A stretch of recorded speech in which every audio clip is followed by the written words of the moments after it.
Hi, babies. Who's hungry? No one's hungry? How come I don't hear anybody? Hello? All I hear is you, Tilly. Only Tilly's hungry? Everyone else is being so quiet. Come on. Let's have it, sweetie. Let's have it. If you're hungry and you know it. Danny, we're not doing all that nonsense. Never mind, I'm coming. Hi, Candy. Hi, sweet Candace. She goes, I'm hungry. I can barely reach the plate. I'm coming, sweetie.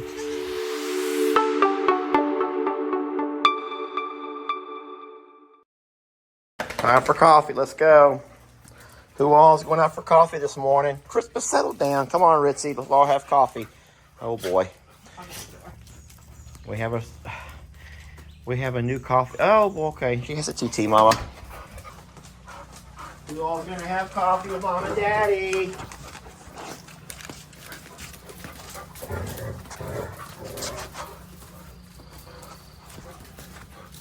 Did she come? Tell you what, this is a big difference from yesterday at this time, huh?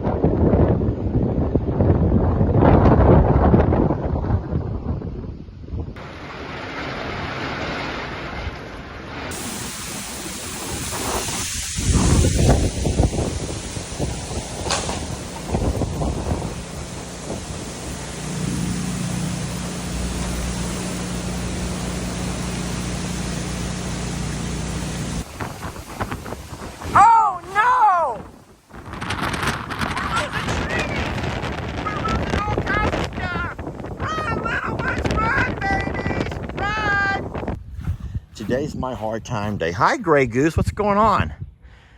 I wonder why she's over here by herself. Oh, I know why she's over here. Watch. This is very interesting. Oh, this is very powerful. Gray Goose is under this tree. All of our other geese, most of our other geese are over there in the pond. You're wondering, so why is Gray Goose over here by herself? Well, she's not. Gray Goose is actually keeping guard over the two laying hens. Yes, we have two geese that have laid eggs, and they're nesting those eggs right here in front of the barn house. And Gray Goose is keeping an eye on them. She's watching over them, y'all. She's so wonderful. Such a powerful, powerful testament to Mother Nature. And then my question to you all is this over here. Are you a Gray Goose? Do you ever find yourself at your age, whatever age you are, still being kind of a Gray Goose to your children?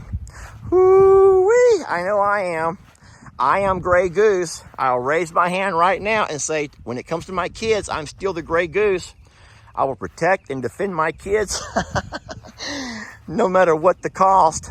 I am the Gray Goose. Guys, there's more ducks. There's more baby ducks. Oh, gosh. There are more baby ducks. This is not good. This is not good. See, Megan is the Gray Goose. Megan are the bird feathers, the feathered baby's Gray Goose. She's going to protect and defend them all. Look, though, this is a duck out here on the pond who has babies swimming around behind her. I can't tell how many babies from here. I can see two. That's a Muscovy duck with two babies. Oh my goodness gracious. If Megan's not careful, y'all, we've seen Jamie do it. They get obsessed.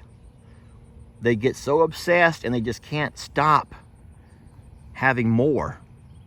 And now that the pigs are no longer here, there's not a natural, I don't want to say predator because our pigs are sweet little baby pigs, but you know, you don't have a natural predator to come out here and eat those eggs up.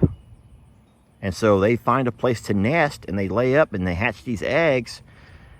And next thing you know, your place is overrun. France is overrun with so many babies.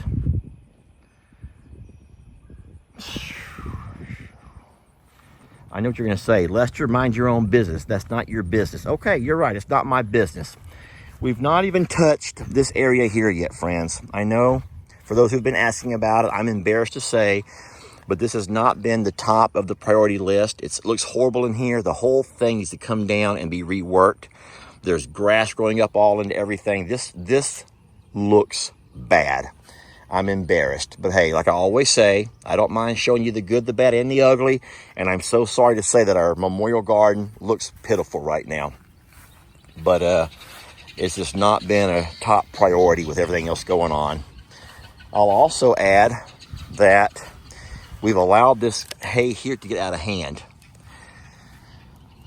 We've always taken pride in keeping the cemetery nice and pretty, and Joanne's been doing a wonderful job at continuing to mow it up and keep it all beautiful right there around the actual, graves of our family members who've passed. But over here, all of this, yeah, that looks pretty bad. That needs to be cleaned up and addressed, and I'll get on that. This here is a big old dog trap that we had set out that's not being used. It needs to go to the dump.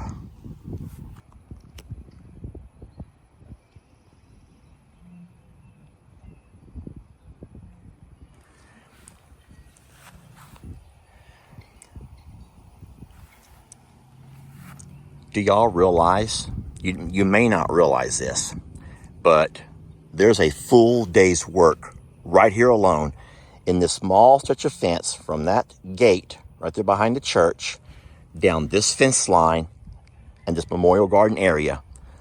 This right here is a full day's work. Full days. Guys, I don't have a full day in me right now. I don't have a full day in me. So I'm going to tell you what I used to do after Hurricane Harvey, and there was so much to do that I was overwhelmed. I would break it into tiny sections. I would come out each day and say, okay, today I'm going to work on this section. And it may be a small piece, but at least you had a product to show for your labor. So for example, let's just say that I tell myself, today, here we are on a Sunday afternoon. Lester, today you're going to work from that post where the gate's at to this blue sign. This is my job for today. And so what you do is you devote every ounce of energy you have to this particular section. Now, in the whole scheme of things, you're saying, oh my God, Les, it's going to take you forever if you do it all like that. Yeah, sometimes it does feel that way. It's overwhelming, just overwhelming how much work there is to do after these floods. And then secondly, I'm concerned because look, the entire fence is leaning over.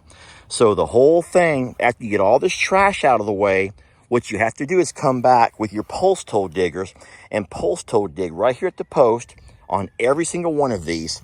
Go to the other side, take your tractor and push it all back into place. Push it, the whole thing back into place. See how it gave right there?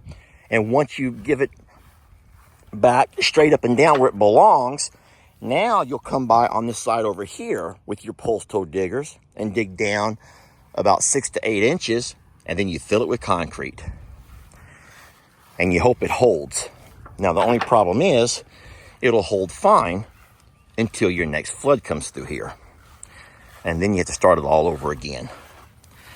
And that is where I find my biggest challenge in finding the strength, finding the energy within me to come over and do a job that I've had to do again and again and again every time that water comes across this hill. It's frustrating. It's just so darn frustrating. Well, I want to thank y'all for hanging out with me for a little bit today, taking a walk around the sanctuary. I'm going to do a few jobs we talked about, and then I won't be staying over here.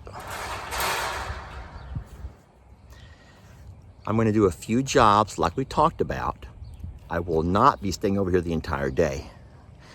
What I try to do during the warmer summer days is I work till about noon, and then I call it a day. Half day. You work a full day in only a couple of hours time, because the sun, the heat, the humidity will just take it out of you, friends. It'll just take it out of you. So we're gonna get started here. Thank y'all for watching. And what we will do is catch y'all on the next video. And I'm so sorry I could not find my words today. Y'all have a good one.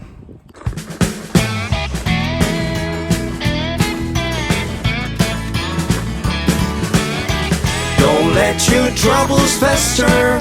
Come watch Longhorn Lester. Yeah, something like that.